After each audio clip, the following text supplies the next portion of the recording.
তার সঙ্গে কাজ করি বা না করি তাদেরকে দেখে তো আসলে রূপালী পর্দার দিকে আমাদের নজর।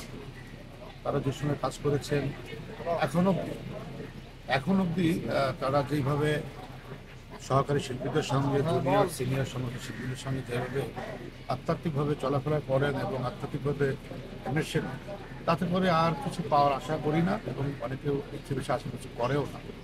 তো অঞ্জনা ম্যাডাম ছিলেন একজন শিল্পী, শুধু নয়, উনি টোটালটাই শিল্পমনা।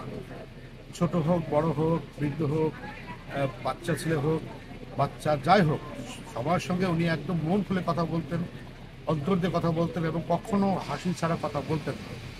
আমরা দেখেছি সেই সাদা কালো ছবি থেকে ওনারা যেইভাবে আপ্রাণ চেষ্টা করেছে এই দেশের মানুষকে মনোরঞ্জন দেওয়ার জন্য, এই দেশের মানুষকে শিল্প সংস্কৃতি থেকে ফিরিয়ে আনতে।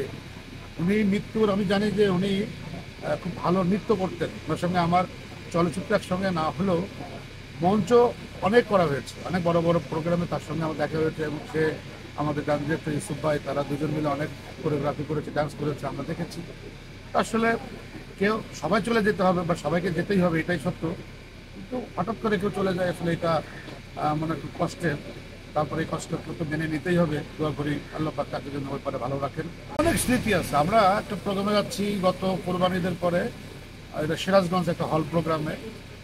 সমস্ত পথে উনি হাসাতে হাসাতে গিয়েছে আমাদেরকে এবং সমস্ত পথেই উনি শিল্প সংস্কৃত, এই শিল্প সংস্কৃতি এটা নিয়ে ওনার মুখে কথা।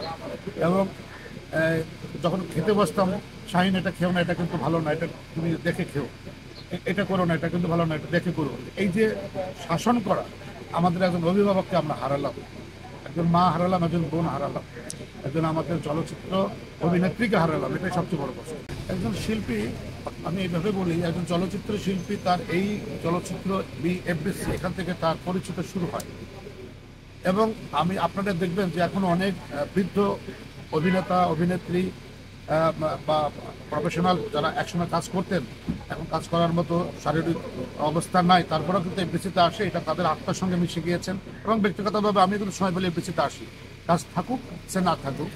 একটা শিল্পী যে এইখান থেকে যার উৎপত্তি, অর্থাৎ বাংলাদেশের মানুষকে তাকে চেনে এই বিএফডিসি মাটি থেকে, এই জন্য শেষ বিদায়টা এই এফডিসি থেকে দেওয়া হয়। এটা একটা আত্মতৃপ্তি, এটা তাকেও সম্মান জানানো যে তুমি এখান থেকে বিদায় নিলাম বা আপনি এখান থেকে বিদায় নিলেন, এখানে আপনি এসছেন, এখান থেকে আবার বিদায় নিলেন, এটা আর কিছু না। আসলে সম্মান তো মনের ব্যাপার, এটা তো আসলে ওইভাবে প্রচার করে দেখানো সম্ভব না। তো আমরা এখন পর্যন্ত সিনিয়রদেরকে দেখলে আমরা অবশ্যই সালাম করি, তাদেরকে রেসপেক্ট করি, অনার করি। এটা তো আসলে সবসময় ক্যামেরা বন্দি করে আপনার দেখাবেন সেটাও তো না, সম্মান অবশ্যই আছে। তবে কিছুটা রদবদলের কারণে সম্মানের বিষয়টাকে আমাদের বোধগল থেকে হারিয়ে গিয়েছে। এইখানকার প্রজন্ম যারা শিল্পীরা আসে, সিনিয়রদেরকে কীভাবে অনার করতে হয় তারা শিখেননি। দেখলাম আমরা মঞ্চ থেকে আসছি, আমাদেরকে মঞ্চ শেখানো হয় কীভাবে জুনিয়র সিনিয়রদেরকে সম্মান শ্রদ্ধা ভালোবাসা দিতে হয়। এখন যারা আসে হুট করে চলে যায়, তাদের মধ্যে তাদের যে শিক্ষা প্রাতিষ্ঠানিক শিক্ষাটা, এটা কারোর মধ্যে নাই বর্তমানে যারা কাজ করছে, আমি মনে করি। সিনেমা কম হলেও আমরা নাটকে ব্যস্ত আছি, স্টেজও ব্যস্ত আছি, এখন দেশের পরিস্থিতি বিদ্রোহ করে। তারপরেও স্টেজ প্রোগ্রাম মাঝে মাঝে হচ্ছে, আমরা যাচ্ছি করছি। আর সিনেমা থাকলেও আমরা আছি, সিনেমা না হলেও আমরা থাকবো ইনশাল্লাহ।